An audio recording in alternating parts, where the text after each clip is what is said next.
우리 하나님의 사람 전체 시리즈 세 번째인데 첫 번째는 무엇이었나요? 믿음의 사람이다. 예수를 믿으면 하나님의 백성이 된다. 다른 말로 하나님의 사람이 된다. 두 번째는 새로운 피조물, 다시 말해서 새로운 사람으로 산다. 그랬고 오늘 은혜로 산다. 어떤 분이 그래요. 나는 은혜 없이는 제대로 살 수 없다. 은혜 없으면 자신감도 없고 용기도 없고 무엇 하나 제대로 할 수 있는 것이 없다. 중요한 것은 밥도 제대로 못 먹는다. 근데 알고 보니까 자기 아내의 이름이 은혜였어요. 사실 조금만 생각해 보면 하나님의 은혜, 사람의 은혜도 중요하지만 하나님의 은혜 아니면 살 수 없습니다. 나의 육체, 이 생명, 내가 노력해서 만든 것이 아닙니다. 하나님의 은혜로 부모님을 통해서 얻게 되어진 것입니다. 내가 누리고 있는 시간, 내가 지금 얻게 되어지는 이 은사와 능력, 명예, 물질까지도 하나님의 은혜로 주어지는 것이다. 조금만 생각해 보면 그렇게 깨닫게 되어집니다. 그래서 이것을 깨닫는 자, 예수 믿는 자, 특별히 하나님의 은혜가 나에게 임해서 이렇게 되어졌다. 그게 하나님의 사람입니다. 오늘 본문에 보면 룻, 이방 여자였습니다. 모압 여인이었어요. 그런데 하나님의 약속의 땅 베들레헴에서 약 10년 전에 그곳에 흉년이 들어서 잘 살기 위해서 모압 땅 자기 동네에 왔던 엘리멜렉의 아들과 남자와 결혼을 했는데 10년도 채 되지 못해서 시아버지도 죽고 자기 남편도 죽고 시동생도 죽어버렸어요. 일찍 과부가 된 셈이죠.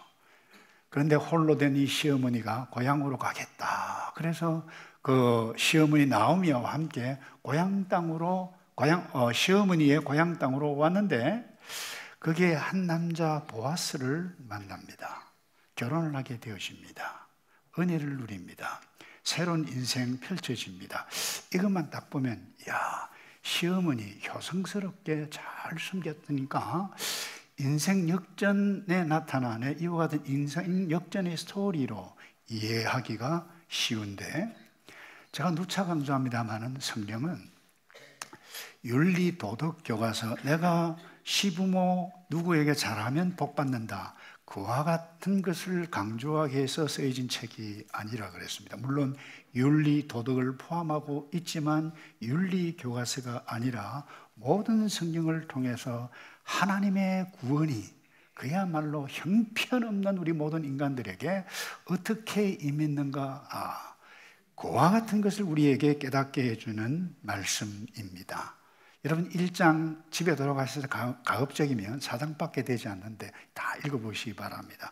어둠이요 실패로 시작해서 다시 고향 땅으로 처절하게 돌아오는 모습으로 나타나지만 오늘 2장에 보면 유력자를 만납니다. 능력 있는 자, 친척 보아스를 만납니다.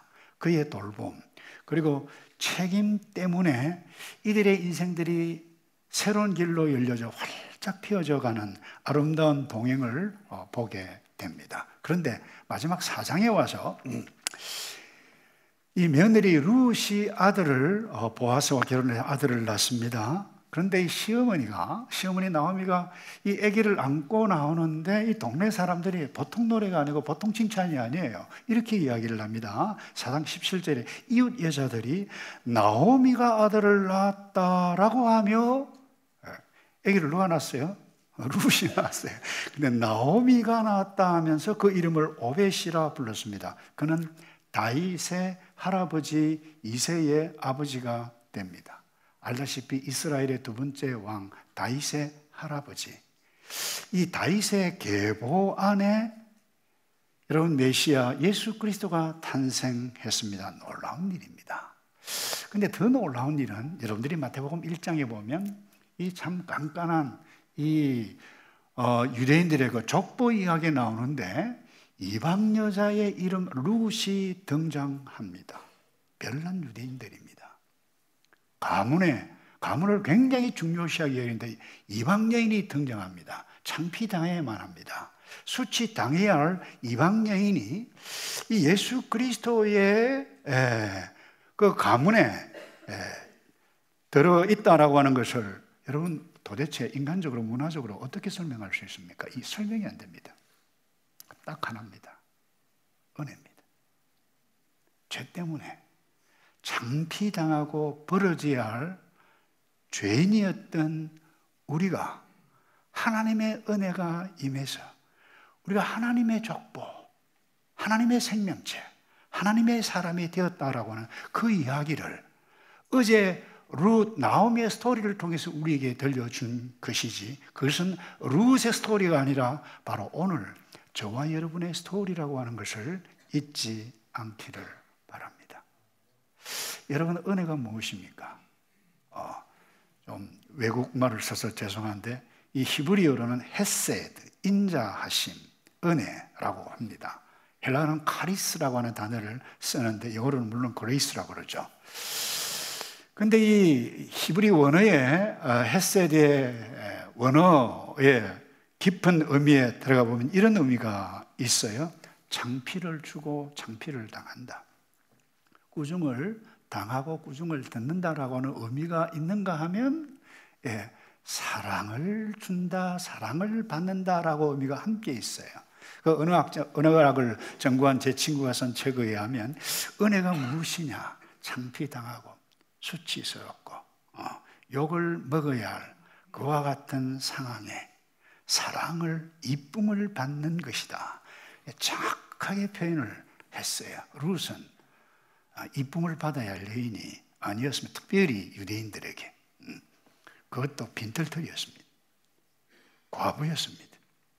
당시 문화적으로나 사회적으로 소외 계층이었는데 다윗의 계보를 잇게 하는 자가 되었다. 더더군다나 다윗의 정조 할머니예요. 이거 놀라운 엄청난 일들. 제가 이미 말씀드렸습니다. 이 무엇으로 설명할 수 있습니까? 하나님의 은혜가 아니면 안 된다는 거예요. 우리도 동일합니다. 죄인이었던 우리, 죽어야 했던 우리, 그 완벽하게 거룩하신 하나님과 도무지 상종할 수 없었던 우리가 이 생명책에 들어와 있다. 이 놀라운 것입니다. 사도 요한은 밤모섬에서 1세기에 핍박받고 고난받았던 성도들에게 위로의 메시지를, 특별히 4대 교회 성도들에게 이런 편지를 씁니다. 이기는 사람은, 믿음의 사람은 이긴다는 거예요. 새 사람은 이긴다는 거예요. 은혜의 사람은 이긴다는 거예요. 그들은 흰옷을 입을 것이다. 나는 결코 그의 이름을 생명책에 지워버리지 않을 것이며, 그들의 미래, 우리의 미래를 사도 요한을 통해서 말씀해 가고 있습니다. 그래서 저와 여러분이 이 자리에 앉아 있는 것, 그 자체가 은혜 받은 증거인 줄로 믿습니다. 예수를 믿는 저와 여러분, 하나님의 은혜가 임해서 생명책에 기록이 되어졌다. 무엇으로 설명할 수 있겠습니까? 그런데 여러분, 이 은혜, 이 하나님의 은혜가 어떻게 임합니까? 결코 저절로 임하지 않습니다. 하나님의 뜻, 하나님의 배려 때문에 우리가 하나님의 은혜를 입었다라고 하는 것을 놓치지 않아야만 합니다. 오늘 이 본문에도 마찬가지입니다. 은혜는 하나님에 의해서 임합니다. 2절에 이런 말씀이 있어요. 모압 여자 룻이 나오미에게 말했습니다. 밭에 갔다 오겠습니다. 지금 시어머니에게 인사를 하는 거예요. 누군가 제가 잘 대해주는 사람을 만나면, 세 번역에는 이렇게 되어 있는데 개역 개정, 옛날 성경에는 원어에 좀 더 충실하게 이렇게 되겠습니다. 네게 은혜를 입으면, 이렇게 표현이 되어 있어요. 그러니까 은혜를 입으면 그 사람을 따라 이삭을 주어 오겠습니다. 누구가 잘해주는 사람 만나면, 여러분이 잘 대해주는 것, 은혜를 입는다라고 하는 실제적인 의미는 그 당시 이 룻 여인에게 무엇입니까? 이삭을 주울 수 있는 권하는 것입니다. 곡식을 얻을 자격이 없어요. 거지예요. 빌털털이에요. 노숙자 신세예요. 그런데 은혜를 입으면 이라고 했는데 놀랍게도 이 은혜, 여러분, 사람을 잘 대해주는, 잘 대해주도록 하게 하신 분이 누군 줄 아세요? 여호와 하나님입니다. 레위기 19장 9절과 10절에 이런 말씀이 있어요. 너희 땅을 곡물을 벨 때에 너는 밭 모퉁이까지 다 거두지 말라. 너의 떨어진 이삭 싸그리 다 줍지 말라는 거예요. 남겨두라는 거예요. 10절에 너의 포도의 열매도 다 따지 말라. 떨어진 열매 줍지 말고, 그것은 가난한 사람, 타국인을 위하여 버려두라. 그 다음이 중요합니다. 나는 너의 하나님 여호와니라.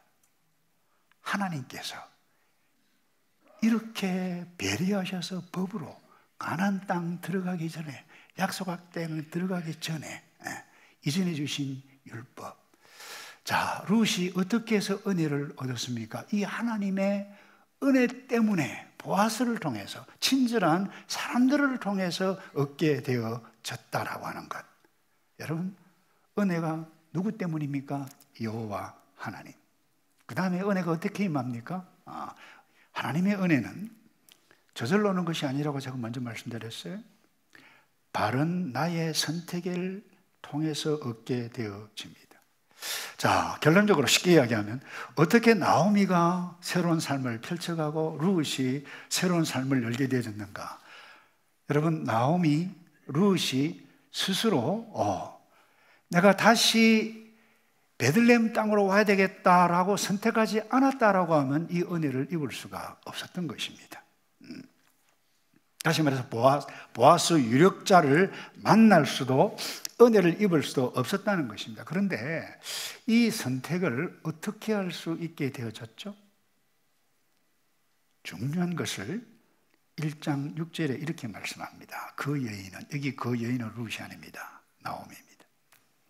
모압 지방에서 여호와께서 자기 백성을 돌보시사, 여호와께서 자기 백성을 돌보시사 그들에게 양식 주셨다라고 함을 듣고, 이거 복음입니다. 와, 흉년 지나서 자기 백성을 돌아보아 주셨다라고 하는 소식을 딱 들었을 그때에 뭐예요? 남편 잃고 쫄딱 망한 상황이지만 고향 땅으로 가겠다고 선택한 것이 누굽니까? 나오미예요. 그리고 함께 따라가서 어머니가 가는 곳이라고 하면 나도 가겠고, 어머니가 섬기는 그 하나님 나도 섬기겠다라고 선택해서 갔던 것을 누가 선택했습니까? 여인들입니다. 그런데 현실적으로 이 시어머니도 그렇고 룻도 그렇고 그 땅에 돌아갈 선택은 쉬운 선택이 아니었습니다. 한번 보세요.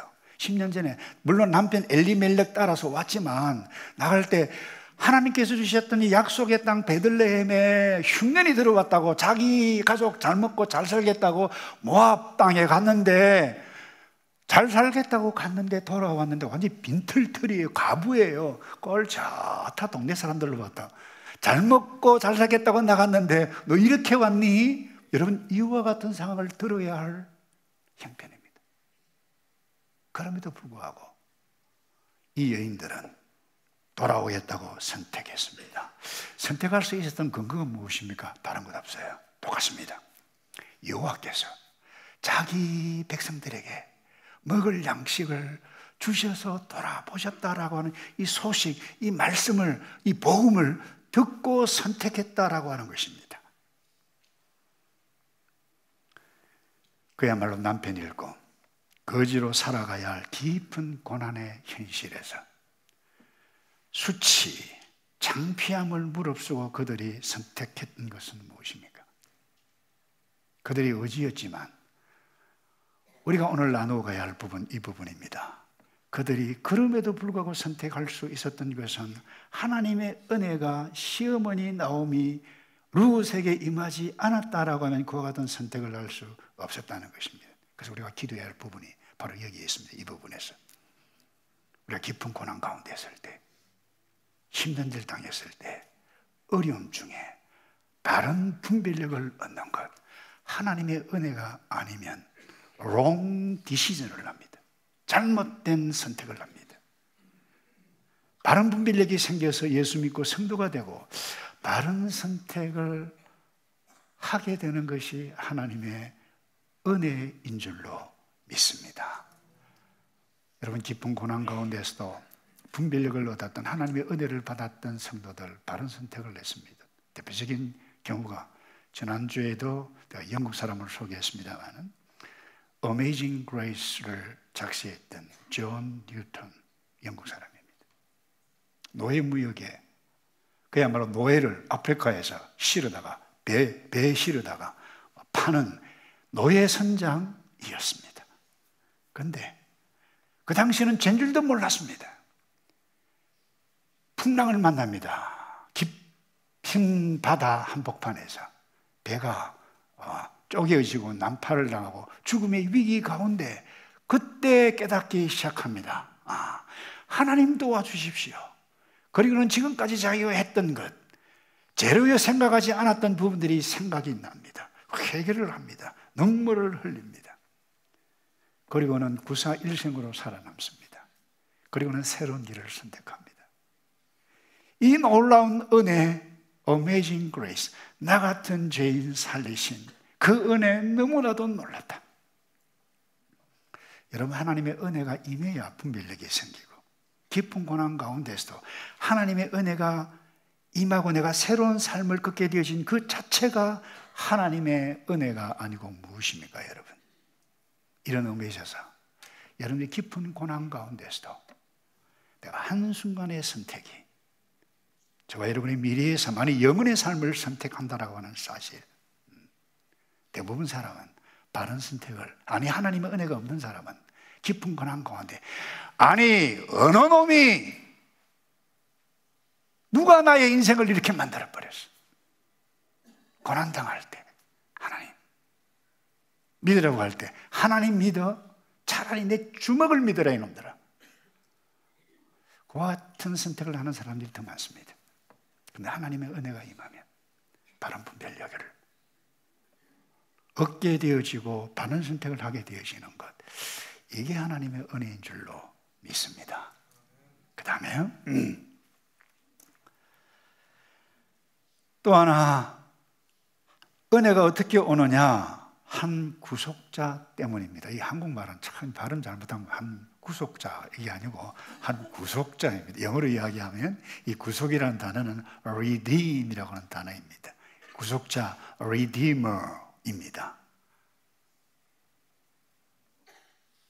이 장에 오늘 본문에 딱 보면 한 구속자가 등장하고 유력자가 등장합니다. 1절에 이렇게 설명을 하고 있죠. 나오미에게 남편 쪽 친척으로 엘리멜렉 가문에 큰 부자가 하나 있었는데 그 이름은 보아스였습니다. 이 세 번역에는 큰 부자가 하나 있었는데 그랬는데 옛날 번역이 더 정확하다고 봐요. 유력자 보아스. 이 보아스의 원래 이 히브리 의미는 거예요. 그 안에 파워가 있다. 그 안에 힘이 있다는 거예요. 그 안에 능력이 있다는 거예요. 룻기 2장에 이 보아스가 등장합니다. 이 보아스가 어떻게 룻과 보아스를 배려하는지 구체적으로 기록해 가고 있습니다. 특별히 2장에 이 보아스를 등장시키고 이 룻기 전체를 통해서 우리에게 등장시키는 이유가 무엇인가? 여러분이 알다시피 사사시대에 이 룻기가 기록이 되어졌다고 봅니다. 사사시대 여러분 알잖아요. 이스라엘 백성들이 약속의 땅 들어갔습니다. 잘 먹고 잘 살게 되어졌는데 우상을 숭배합니다. 하나님을 반역합니다. 거역합니다. 타락한 이스라엘 백성들 그 시대, 그야말로 엄청난 위험이 있습니다만 그와 같은 상황에도 불구하고 그 가운데 이 룻기를 통해서 그들에게 보여주고 오늘 오고 오는 사람들에게 보여주는 이유가 무엇입니까? 하나님은 한 유력자를 보내시고 타락했지만 앞으로 구원해 가실, 앞으로 오실 메시아 다윗의 계보를 통해서 보이실 유력자가 올 것이다. 구원자 예수 그리스도가 어떻게 구원할지 그 하나님의 마음을 담고 있는 그 스토리가 이 룻기라고 하는 것입니다. 보아스는 부자였습니다. 그런데 보아스가 보니 일하는 사람들에게 인사하기 위해서, 그 당시 인사가 왜요? 샬롬 샬롬, 여호와께서 평강을 복을 주시기를 원합니다. 인사를 하는 가운데 보니까 웬 낯선 여자가 이삭을 죽고 있어서 묻습니다. 저 여자가 누구냐? 라고 했을 때 일하는 사람들이 설명을 하자 보아스는 그 이야기를 듣고 이렇게 이야기를 합니다. 유력자, 한 구속자, 리디머를 표상하는 그 보아스가 룻에게 말합니다. 8절입니다. 내 딸이여, 내 말을 들어보시오. 다른 밭에 가서 이삭을 줍지 말고 여기서 멀리 가지도 말고 여기 내 종들과 내 여종들과 함께 일하시오.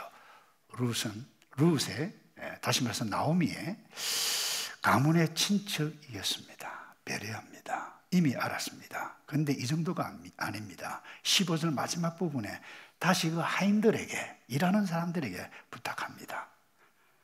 그네가 곡식단에서도 이삭을 모은다 할지라도 창피를 주지 말라. 배려합니다. 이런 배려를 뛰어넘습니다.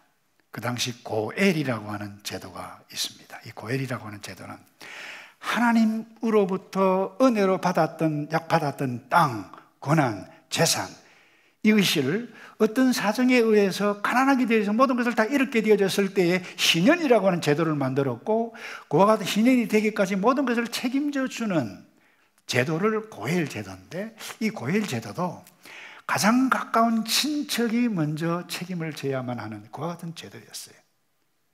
이 법을 따라서 보아스가 성문에 나갑니다. 이 나오미 그리고 이 룻의 가장 가까운 친척에게 돌아보아 주겠소? 이 고해를 하겠소? 안 하겠다는 거예요. 그때 책임을 집니다. 법적으로 결혼까지 합니다. 나오미까지 다 모든 것을 법적으로까지 기꺼운 마음으로 돌아보아 줍니다. 유력자, 그 안에 힘이 있었던 보아스. 그래서 미국의 콜린 스미스라고 하는 목사님은 이 부분을 해석하면서 이렇게 설명합니다. 예수 그리스도에 관해서 설명하는데 기꺼이 구속자가 되셨다. 기꺼이 구속자가 되기를 감당하셨던 예수 그리스도의 모델, 표상을 우리에게 보여주었다는 거예요. 그 대가가 무엇입니까? 새로운 삶을 얻었어요. 그러면서 이렇게 이 성경을 인용을 합니다. 콜린 스미스, 베드로전서 1장 18절을 이렇게 인용한 말씀을 읽습니다. 여러분이 알다시피 조상들로부터 물려받은 헛된 생활 방식에서 여러분이 해방된 것은 은이나 금같이 깨어질 것으로 된 것이 아니요 오직 흠도 없고 점도 없는 어린 양 같은 그리스도의 보배로운 피로 된 것입니다. 죄로 말미암아 허물로 말미암아 부끄러움, 창피, 수치를 당해야 할 우리 모두, 나오미뿐만 아니라 우리 모두를 유력자 되신 예수 그리스도의 몸을 입고 친히 오셔서 십자가 피에 달려 돌아가셨다. 모든 것 다 지불하셨다. 그게 리디머예요. 모든 걸 다 지불하신 그 사람, 리디머예요. 그것을 보아스를 통해서 우리에게 보여주었던 놀라운 스토리가 오늘 이 룻기 스토리라고 하는 것입니다. 여러분, 어떻게 이 룻과 나오미에게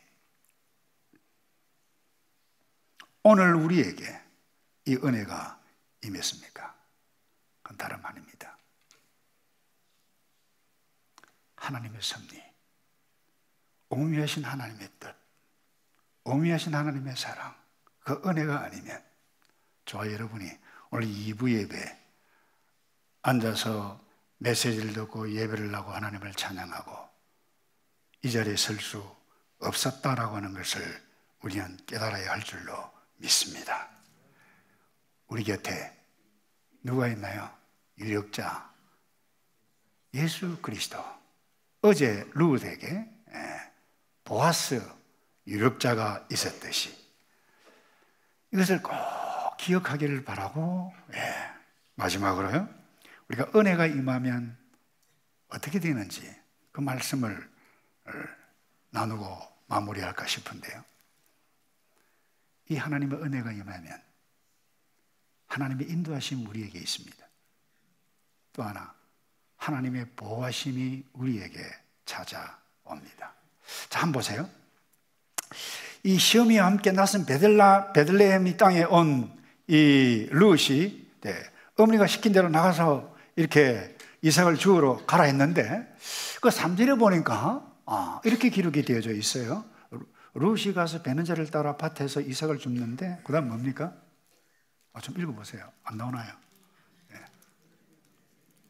우연히 따라서 합시다. 우연히 엘리멜렉의 친족 보아스에게 속한 밭에 이르렀더라. 이 사람들이 볼 때, 자기가 볼 때는 우연입니다. 근데 여러분 기억하시기 바랍니다.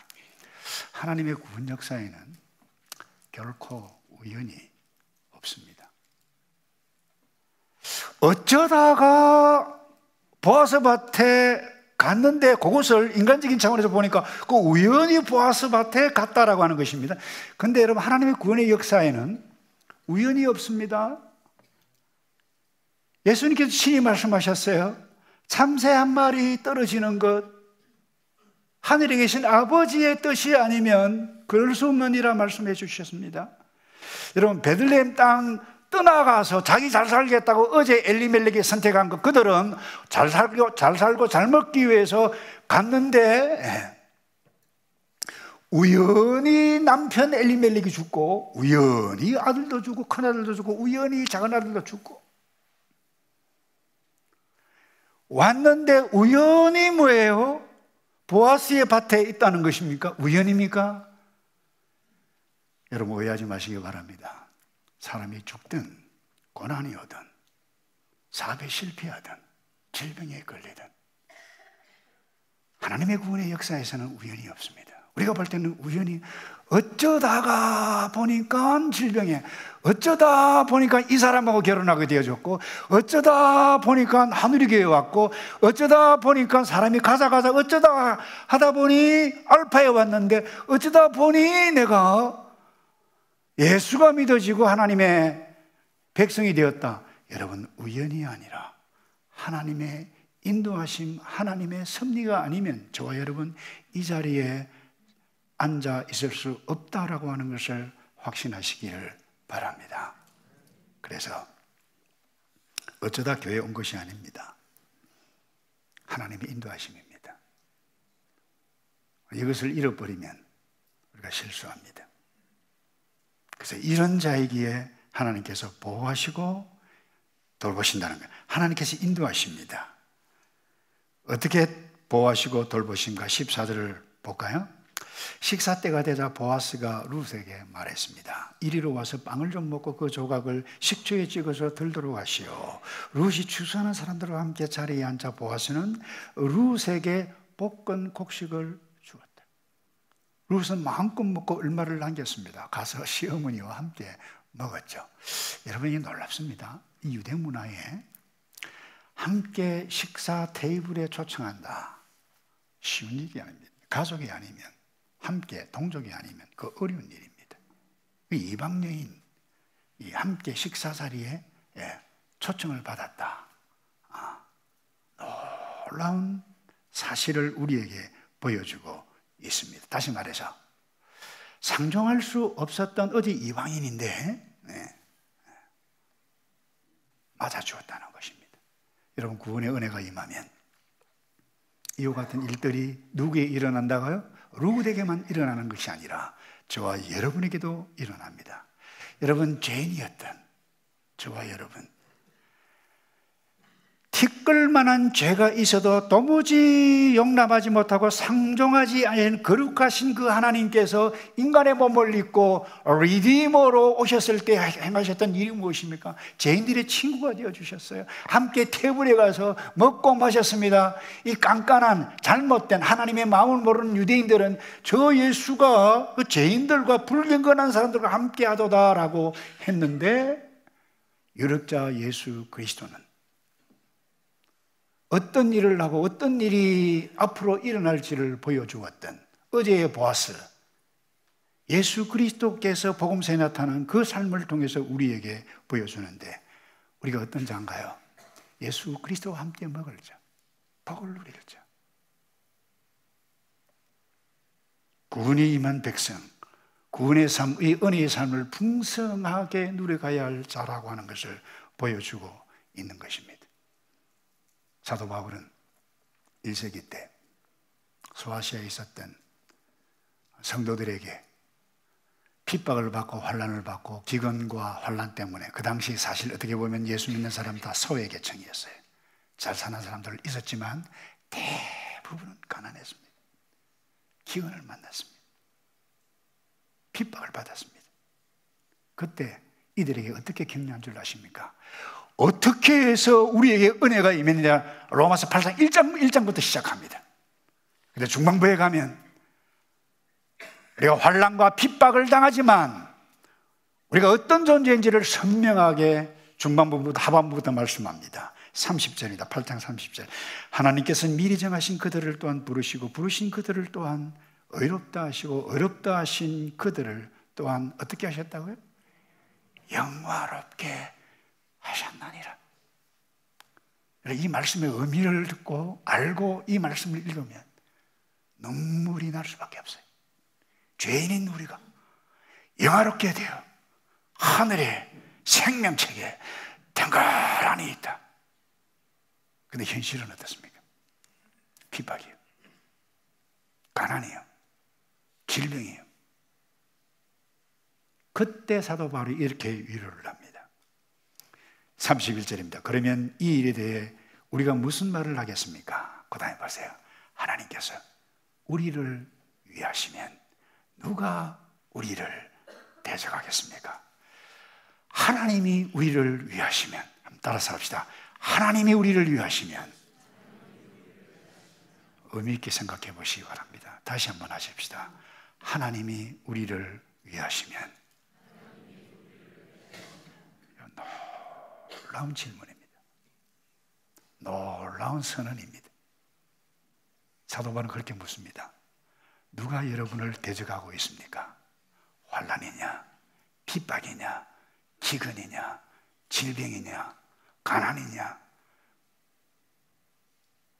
불편한 인간관계냐, 사업이 쫄딱 망했느냐, 극도의 피로냐, 이와 같은 두려움이 우리를 두렵게 만들고 우리를 꽁꽁 묶어둘지라도 바울은 그 순간에 그렇게 고백합니다.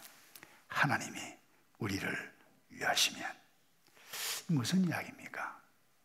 이 미래를, 그 가능성을 두고 이야기하는 것이 아닙니다. 하나님이 우리를 위하신다는 거예요. 하나님이 우리를 위하시면 우리가 뭐예요? 루시 테이블에 초청을 받고 엄청난 은혜를 누리는 것처럼 우리가 동일하게 이와 같은 은혜를 누리게 된다는 것입니다. 이보다 더 큰 은혜가 어디 있습니까? 말씀을 맺습니다.